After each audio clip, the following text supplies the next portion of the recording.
네, 이제 비로소 모든 12지파의 땅 분배가 마치게 되었습니다. 이 18장에 보게 되면은 아시다시피 이제 유다 지파 이제 다 나누어 주고, 그 다음에 므낫세와 에브라임 지파 나누어 주고, 18장에는 이제 남은 이제 7지파를 나누면서 제일 먼저 언급된 것이 이제 베냐민 지파였다라고 하는 것을 여러분 기억하실 겁니다. 이제 오늘 19장에서부터는요, 그 나머지 6지파에 대한 이 땅 분배에 대한 사건을 여기에 기록을 하고 있습니다. 보시면 제가 좀 구조를 먼저 설명을 하고 난 다음에 하나하나 또 이렇게 설명을 드렸으면 합니다. 1절에 보게 되면은 이제 베냐민 지파 다음에 이제 시므온 지파에 대한 땅 분배 이야기죠. 1절에 보게 되면은 둘째로 시므온, 그 시므온 자손의 지파를 위하여라고 하는 말씀이 나옵니다. 그 다음에 보게 되면은 이제 10절입니다. 10절을 찾아보시면은 셋째로 스불론 자손을 위하여 그들의 가족대로 제비를 뽑았으니라고 말씀하죠.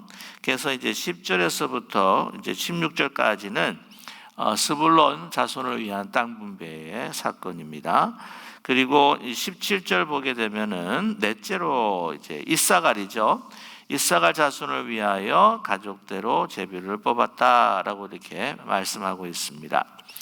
그래서 쭉 해서 23절까지 그 이야기가 진행이 되면서 이제 24절 말씀 보시면 다섯째로 아셀 자손의 지파를 위하여 그 가족대로 제비를 뽑았으니라고 하는 말씀 나옵니다. 자, 그러면 쭉 해서 31절까지 가게 돼요. 그리고 이제 32절에 보게 되면은 여섯째로 납달리 자손에 대한 땅 분배 기록이 나와 있습니다. 그래서 계속해서 가다 보면 39절에 납달리 자손의 땅 분배가 마치고 난 다음에 이제 40절 보게 되면 일곱째로 단 자손의 지파를 위해서 그 가족대로 제비를 뽑았다라고 이렇게 말씀을 하고 있습니다. 그리고는 이제 49절까지 48절까지 단 지파에 대한 땅 분배고, 49절에 이제 모든 것을 마쳤다라고 말씀을 하고 있죠. 그 다음에 마치고 난 다음에 정말 그동안 정말 수고했던 리더로서 그 이스라엘 백성들을 가나안 정복의 그 전쟁뿐만 아니라 땅 분배까지 이 귀한 그리고 막중한 사명을 다 감당했던 이 여호수아에게 어떻게 했는가, 그 땅을 어떻게 그에게 주었는가, 증여했는가라고 하는 것을 우리가 볼 수가 있습니다. 네, 그래서 이제 완전히 땅 분배의 이 그 이야기가 마무리가 되게 됩니다.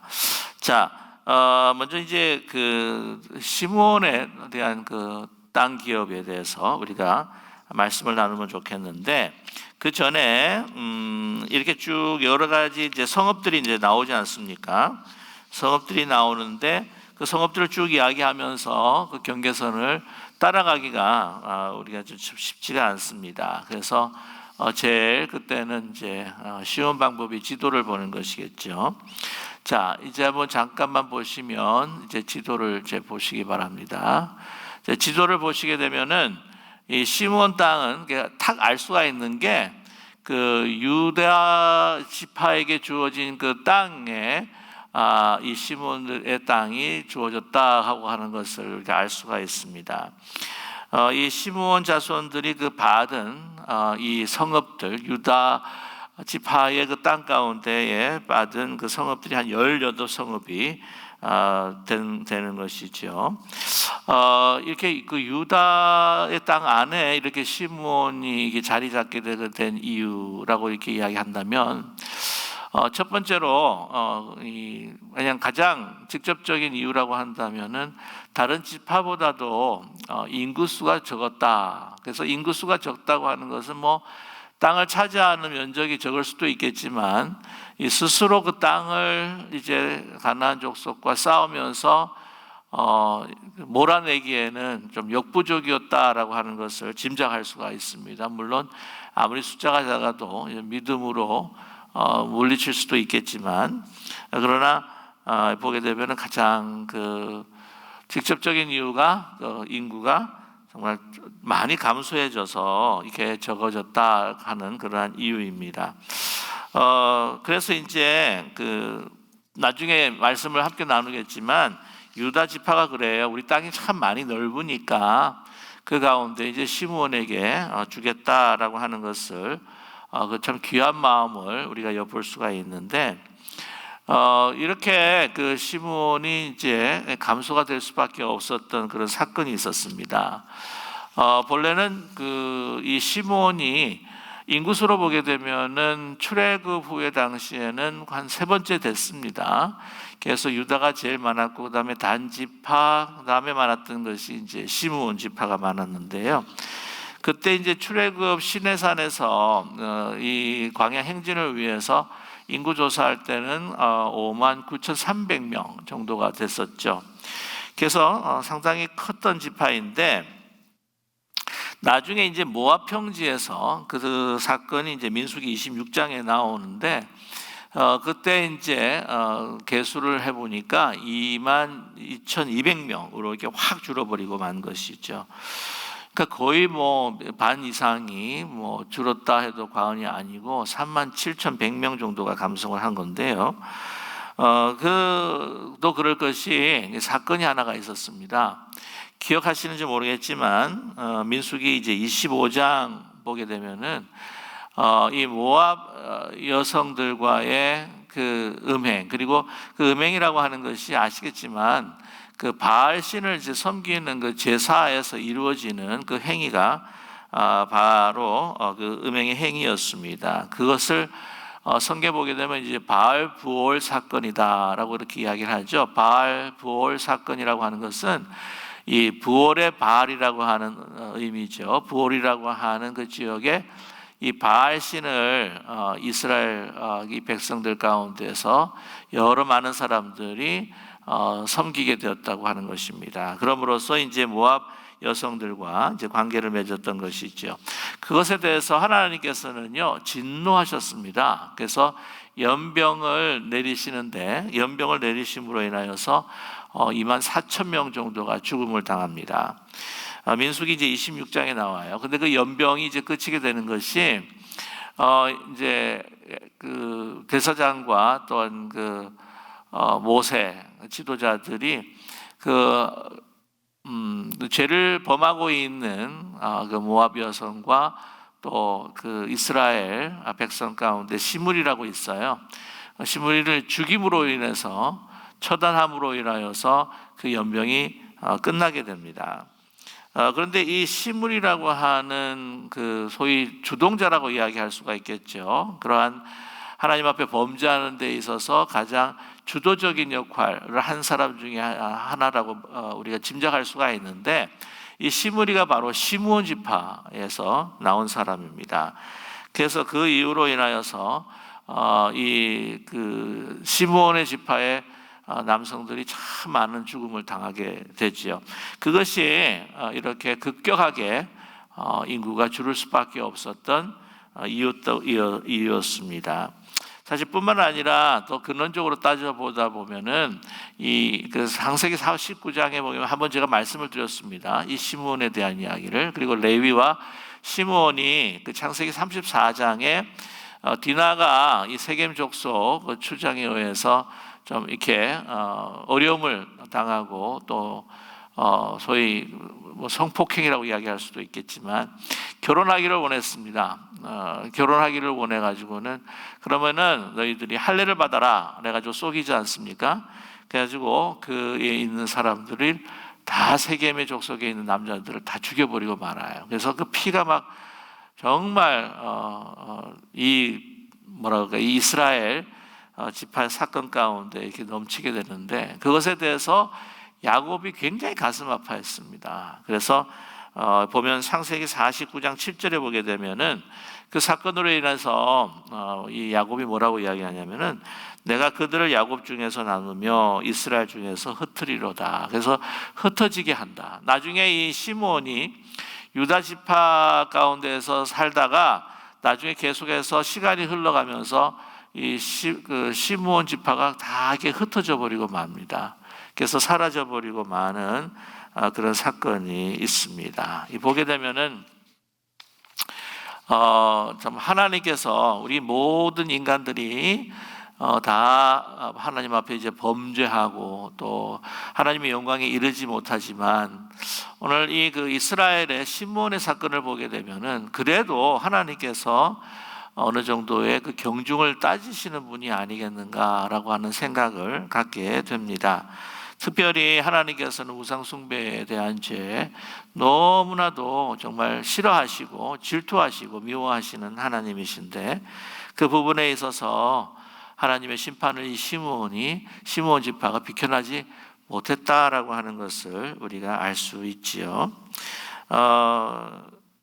그래서 우리가 하나님의 은혜를 우리가 많이 이야기하면서 참 우리의 죄악을 모두 덮어주시는 하나님이라고 우리가 생각하면서 잘못하면은 너무 방종하거나 방임할 수 있다고 하는 것을 다시 한번 조심스럽게 우리 자신을 돌아볼 필요가 있습니다. 그래서 그거를 너무 남용하는 것이 아니라 정말 하나님을 만홀히 여겨서는 안 된다라고 하는 메시지를 이 시므온 지파의 역사를 통해서 우리에게 역설해주고 계십니다.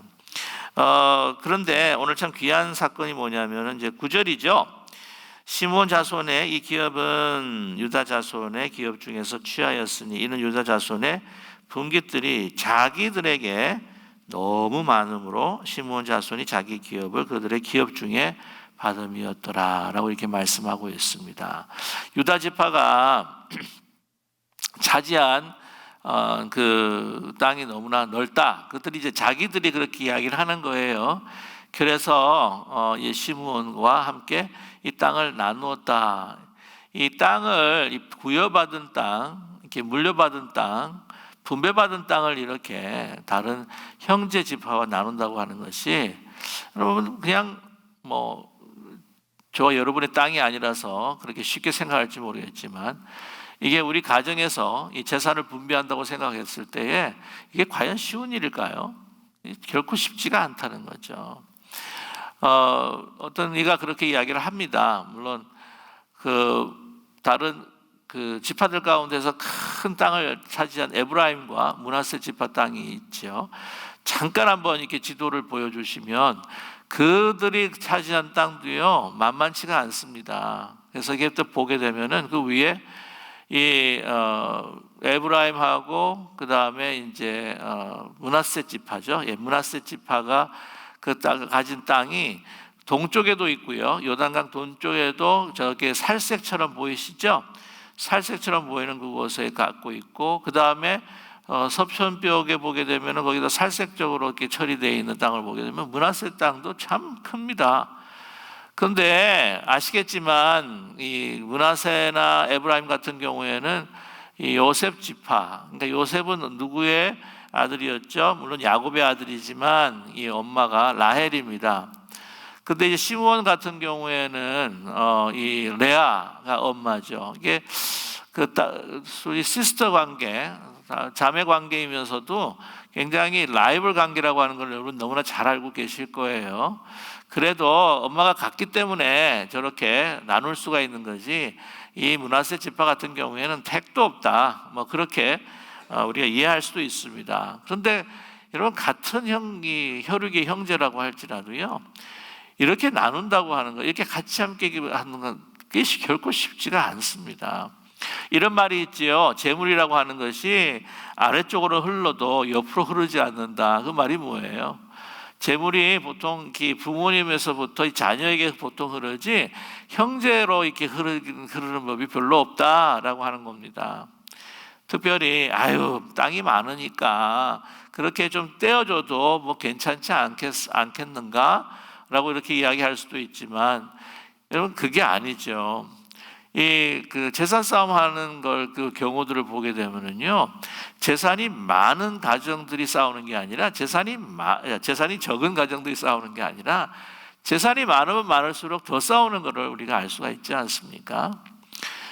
보통 이제 그 재판의 보통 그 숫자를 보게 되게 되면은 우리가 못 살았던 50년대, 60년대, 70년대까지만 해도 이렇게 이 재산 가지고 이 법정에서 싸우는 케이스가 그 이후에 우리가 잘 살게 되면서 지금 같은 경우에도 그 숫자와 비교할 수 없을 만큼 적었고 지금 얼마나 많은지 모른다는 거죠. 재산이 늘어나면 늘어날수록 그것으로 사실 더 싸우는 것이 우리 인간의 욕심이요, 또한 우리의 탐욕이라고 하는 것입니다.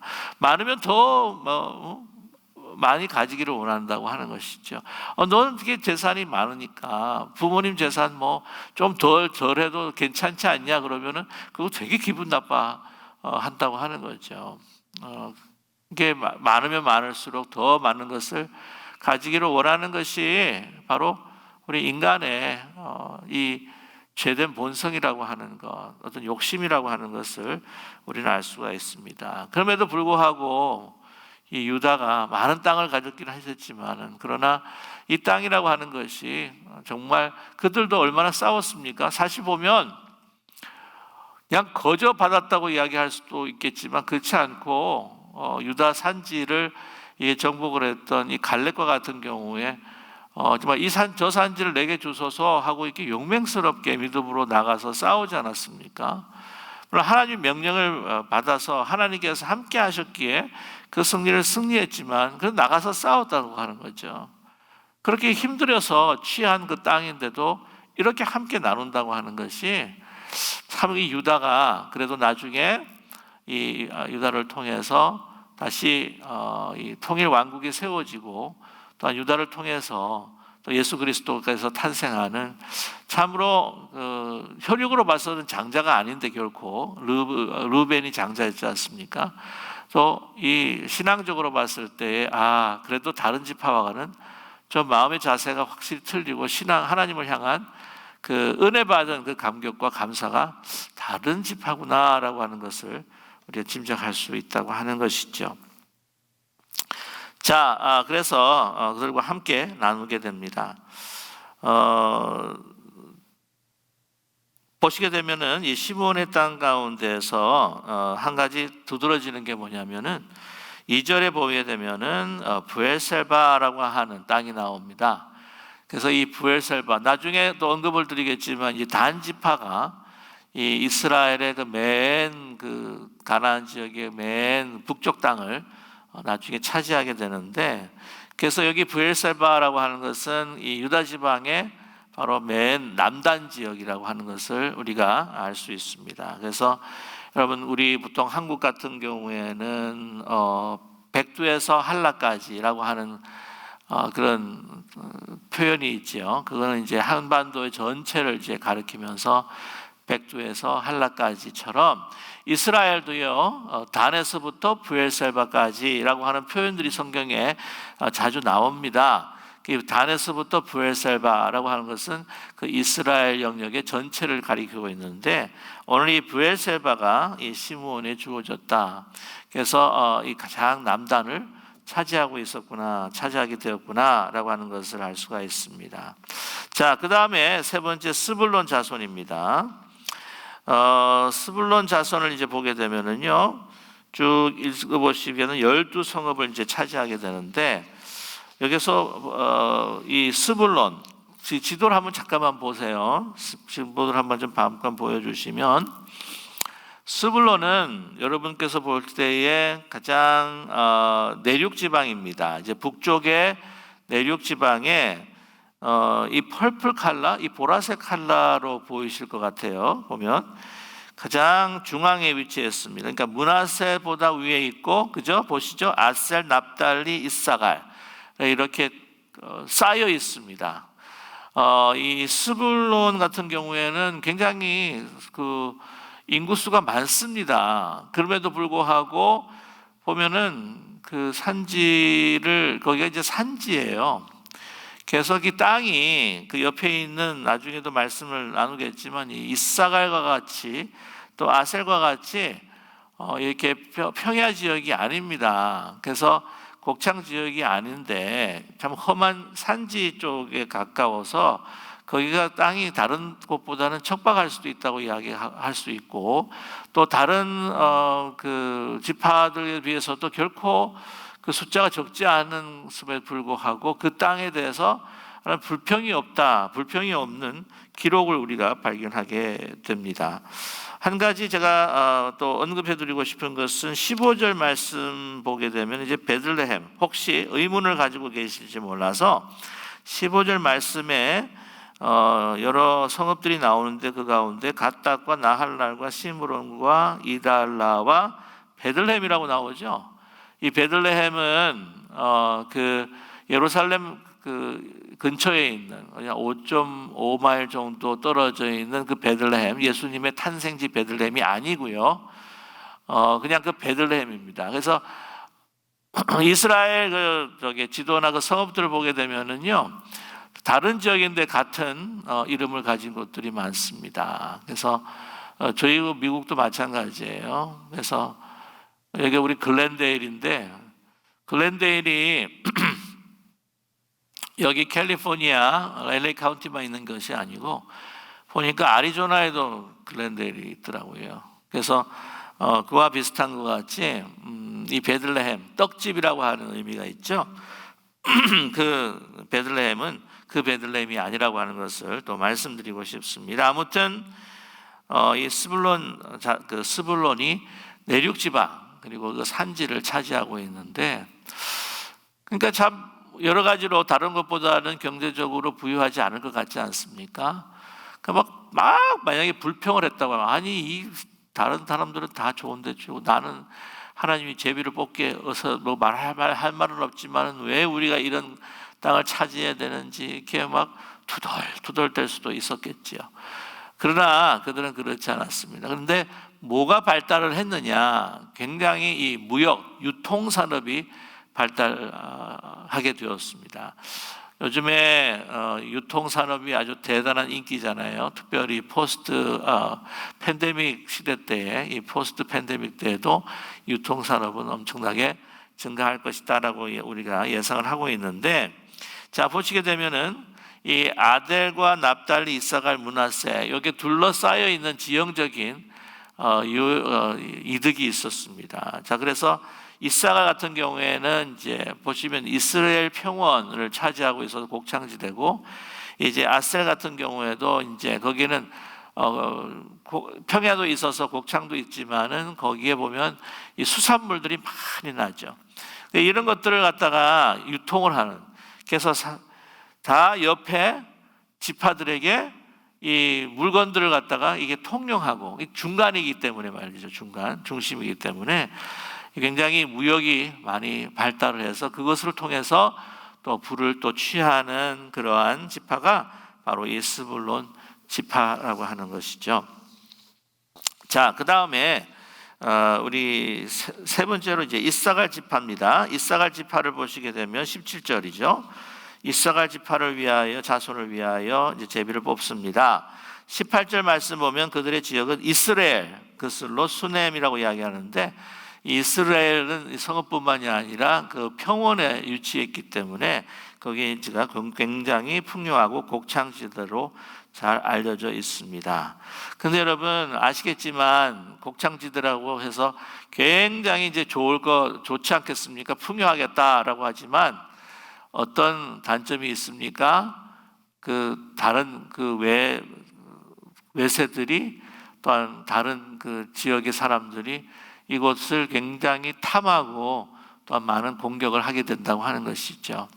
여러분 아시겠지만은 우리 한국 같은 경우에도 중부지방, 경기도에 또한 그 중앙지방에 이제 곡창지대라고 해서 거기를 뭐 아시겠지만 그 삼국이 막 다투고 그곳을 많이 이렇게 전쟁을 벌였던 것을 우리가 기억을 할 수가 있습니다. 그래서 그러한 또 풍요하지만 그러한 또 어려움들이 있었다라고 하는 것을 우리가 알 수가 있지요. 그 다음에 이제 다섯 번째로 아셀 자손 지파입니다. 아셀 같은 경우에는 이 22개의 성읍을 차지하게 되는데, 지도 한번 보여주시면 아셀은 이 어디에 위치해 있냐면은 이 지중해 끝에 저 보시게 되면은 이렇게 밝은 노란색 말고 좀 이렇게 옅은 갈색처럼 해변 쪽에 있는 것을 보시죠. 네, 그게 아셀입니다. 그 아셀은 그 두로와 시돈 그 경계선에 있으면서, 그러니까 레바논 우리 지금 레바논이라고 하는 그 바로 레바논과 경계선에 있는 것이 이제 아셀입니다. 두로와 시돈의 영향을 많이 받아서 굉장히 해양 무역이 발달했기 때문에 아주 풍요한 곳으로 알려져 있죠. 아셀의 그곳도 이 해양의 도움을 많이 받을 뿐만 아니라 또 평지들이 있어서 또 곡식들이 잘 자라는 풍요한 곳입니다. 오늘 이제 말씀을 보시게 되면은 이제 28절 보면 에브론과 르홉, 함몬, 가나를 지나 큰 시돈까지 이르고, 시돈이 나오죠. 29절에 보게 되면 돌아서 라마와 견고한 성읍 두로에 이르고 돌아서라고 이렇게 나옵니다. 그래서 아시겠지만 시돈과 두로가 얼마나 무역에 활발한 도시였습니까? 그런데 단점이 있어요. 이 두로와 시돈이라고 하는 것은 거기에 이 우상 숭배가 너무나도 극심했다고 하는 것을 잘 알 수가 있습니다. 아시겠지만 나중에 보게 되면은 아합 왕 이세벨 출신이 바로 이 두로 시돈 출신이 바로 이 이세벨이었다고 하는 것을 여러분 기억하실 겁니다. 그래서 많은 그 영향을 받게 되고요. 또 풍요하다 보니까 사사기를 읽어보게 되면은 이 다른 가나안 족속들이 이제 침공을 하고 이렇게 했을 때에 다른 이제 납달리, 이사갈 같은 경우에는 막 열심히 싸우는데도 불구하고 아셀은 잘 그 연합에 참여하지를 않아요. 그러니까 자기 이제 풍요하니까 또 그런 직접적인 어떤 그런 위협들을 당하지를 않아서 그런지 그냥 별로 이게 비협조적인 것이 바로 이 아셀이었습니다. 그러나 아셀도요, 그렇게 곡창지대가 있고 또한 그 해양 무역과 어떤 수산물로 인해서 풍요한 곳이긴 하지만, 그러나 다른 외세에, 특별히 이곳이 외세의 침략에 많이 노출되어 있고 그곳을 많은 이 큰 나라들이 탐하고 있는 지역이었다고 하는 것을 알 수가 있습니다. 왜 그러냐? 보시면 거기에 이제 갈멜이라고 하는 곳이 있어요. 이 갈멜이라고 하는 그곳이 이제 아셀 지역에 있고, 여러분 갈멜에서 가까운 곳이 어디 있냐면은 무깃도라고 하는 곳이 있습니다. 무깃도. 이 무깃도 평야가 바로 여러분이 아시는 아마겟돈 그 전쟁이 일어난다고 하는 곳이 바로 이 무깃도예요. 근데 이 아셀 보시게 되면은 이거 해안 지방인데, 이 바벨론이나 이 동쪽에 있는 큰 나라들이, 예를 들면 이제 뭐 페르시아나 또한 이 바벨론이나 그 서편에 있는 애굽을 치러 갈 때는요, 어디를 꼭 지나가냐면은 이곳 무깃도 지역을 지나갑니다. 그러면은 이 애굽도 그 상대방을 치러 갈 때는 어쩌면 이 무깃도 지역을 또 넘어갈 수밖에, 통과할 수밖에 없어요. 그래서 보면 이 아키올로지스트들이, 고고학자들이 이 무깃도 평야를 이제 무깃도에 세워져 있는 한 산성이 있어요. 거기에서 이제 바라보게 되는데 그 산성이 요지입니다. 요지. 보게 되면은 거기에 막 수많은 그 나라들의, 그러니까 바벨론, 아수르, 그 애굽, 이 많은 그 나라들의 그 토기들이랑 물품들이 막 발굴이 되는 거예요. 그러니까 그만큼 그곳이요, 많은 지배당했다가 빼앗겼다가 하는 그러한 곳이 바로 무깃도였는데, 그것이 바로 이 아셀 지파들이 소유했던 땅에 있었다고 하는 것을 우리가 알 수가 있습니다. 그러니까 여러분 참 좋은 것이 있으면 또 안 좋은 것이 있어요.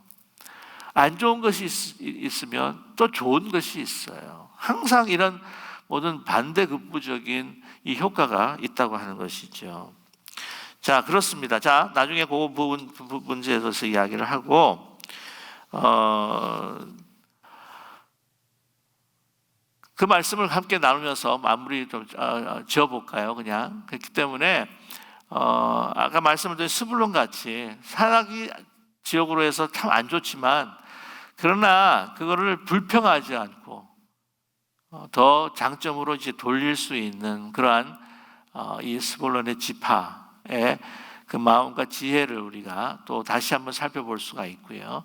또 모든 것이 좋다 하지만 그것으로 인해서 안일할 수 있고 타락할 수 있고 또 다른 외세의 침공이나 또한 유혹에 아주 심하게 아주 쉽게 노출될 수 있다고 하는 것. 그래서 저와 여러분 어떤 상황 가운데에서 이것을 하여튼 10분 그 모든 것들을 활용할 수 있는 역전시켜 갈 수 있는 그러한 우리의 마음과 믿음이 얼마나 중요한가라고 하는 것을 또한 우리 말씀해 주고 있습니다. 자, 시간이 또 이렇게 또 흘러서 우리 끝으로 단 지파 보도록 하겠습니다. 단 지파 같은 경우에는 지도를 한번 보시면요, 두 곳이에요. 저기 아래쪽에 에브라임하고 베냐민 유다와 경계선을 갖고 있는 단 이 지파의 땅입니다. 이 본래 하나님께서 제비를 뽑게 해서 주신 본래 땅이에요. 이제 본래 땅인데 그거 보게 되면은 맨 위쪽에, 그죠? 갈릴리 호수 그 맨 위쪽에 보게 되면은 이 단이라고 하는 곳이 있습니다. 보이시죠? 초록색으로 돼 있어요. 자, 근데 이 단 지파가 본래는 그 땅을 그 아래쪽에 가지게 됐습니다. 근데 나중에 이 사사기를 보게 되게 되면은 이제 그쪽으로 올라가요. 그쪽 땅이 더 풍요해 보이고 더 좋아 보여 가지고는 그쪽 땅으로 몇백 명이 이렇게 쭉 올라 가지고는 오늘 이 말씀 가운데에 보시면 싸우게 되죠. 이 세렙입니까? 네, 그 단 지파 자손들이 나중에 이제 47절이죠. 네, 그 경계를 레셈입니다. 레셈. 네, 레셈과 싸워서 이제 점령을 하게 됩니다. 야, 그쪽 가보니까요, 정말 거기에는 물도 많고 풍요로운 곳이더라고요. 제가 2019년이었나요? 19년이었나고요? 2월 달에 성지순례 갔었을 때 그 단 지역을 보니까 와, 정말 이 게네사렛 호수, 그러니까 갈릴리 호수를 만들 만큼 막 물이 그 위에는 이제 여러분 소위 말하면 헐몬산이 있고 물이 막 철철철철철 진짜 정말 뭐 요단강을 만들고 갈릴리 호수를 만들고 요단강을 만들 정도로 정말 물이 마를 철철철 흐르는 아주 풍요로운 곳이었습니다. 그것을 보고 얼마나 눈이 확 띄었을까 하는 생각도 들게 되죠. 그래서 그것을 이제 점령해요. 이 땅은 거의 이제는 나중에 버리는 수준이 됩니다. 왜냐하면 이 단 지역에 한 가지 힘든 것이 있으면 그 블레셋 족속, 여러분 아시죠? 블레셋 족속하고 이렇게 계속해서 치열한 전쟁을 벌일 수밖에 없었습니다. 그러니까 너무 힘든 거예요. 뭐 이렇게 계속 싸워가지고 어떻게 하나? 그러니까 힘드니까 그쪽 위쪽 북쪽 더 풍요한 곳이 있으니까 그쪽으로 차지하면서 더 계속해서 그쪽으로 이동하게 됩니다. 하나님께서 주신 그 땅을 이제는 막 힘드니까 버리고 그쪽으로 이제 옮기게 되는 이 사건이 되는데 그것도 결국 바람직한 것은 아니다라고 하는 생각은 갖게 됩니다. 아무튼 가장 북쪽 땅을 차지하게 되는 이 단지파였습니다. 이제 마지막 끝으로 다 끝나죠. 다 끝나고 난 다음에 이제 60절, 50절 곧 여호와의 명령대로 여호수아가 요구한 성읍 에브라임 산지 딥나세를 주매 여호수아가 성읍을 건설하고 거기에 거주하였더라. 딥나세입니다. 에브라임 산지, 딥나세렛, 정확하게 어느 곳인지는 우리가 잘 알기는 좀 힘든 가운데 있긴 하지만 결코 그렇게 크게 좋은 땅은 아니다. 그리고 에브라임 산지 가운데 주었던 것은 바로 아시겠지만 여호수아가 에브라임 족속에 속해 있기 때문이었습니다. 그러나 참으로 복된 것은 뭐냐면 이 성읍들을 다른 지파들의 그 가족대로 이렇게 쭉 이렇게 준 것이죠. 근데 이제 한 성읍을 한 개인 여호수아의 이름으로 이렇게 주었다라고 하는 것은 정말 그동안에 이 수고하고 정말 애썼던 그것을 기억하면서 모든 것들이 하나님의 은혜고 하나님께서 인도해 주셨지만 그러나 아름다운 지도자로서 또 이렇게 수고했던 것에 대한 특별히 하나님뿐만이 아니라 이스라엘 전체 민족들이 그것을 기억하면서 이것에 대한 하나의 보상이라고 그럴까요? 상급이라고 그럴까요? 그런 것을 부여하게 되었다고 하는 것입니다. 오늘 이 모든 땅을 이제 분배를 마지막 하면서 여러분 하나님께서 수고한 사람들에게 주시는 이 분명한 또한 상급이 있다.